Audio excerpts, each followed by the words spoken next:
Случајот рекет во кој се инволвирани поранешната специјална обвинителка Катица Јанева и Бојан Јовановски денеска повторно пред портите на судовите. Во апелациониот суд денеска се расправаше за жалбите на Јанева и Јовановски, но Катица Јанева не се појави во судница поради здравствени причини. Одбраната и на двајцата Јанева и Јовановски побараа да се укине пресудата за случајот рекет и предметот да се врати на повторно судење.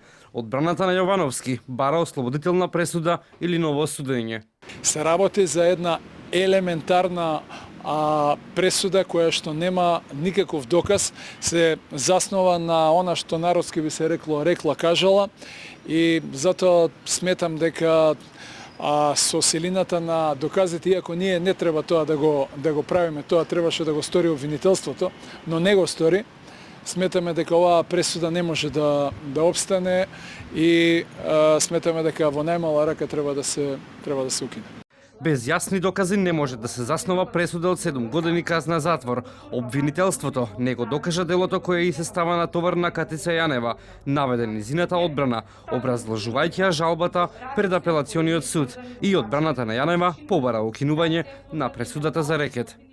Катица има доказ, каса приме дека дала парични средства за таа гарнитура.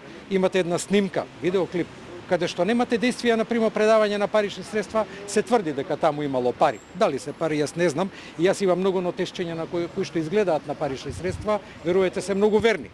И сега, како јавниот обвинител ги преброи, како судијата му поверува дека таму има 100 банкноти по 500 евра, тоа апсолутно не е јасно. За случајот рекет, поранешната шефица на специјалното јавно обвинителство доби 7, а Бојан Јовановски 9 години затвор. Случајот се отвори откако бизнисменот Орце Камчев обвини дека му се изнудиле 1 милион за да си ја олесни позицијата во случајот Империја. Тој пак е во притвор поради случајот Плацеви наводно. Вишиот обвинител Дилавер Бектеши побара апелацијскиот суд да им ги зголеми казните на Јовановски и Јанева во случајот рекет.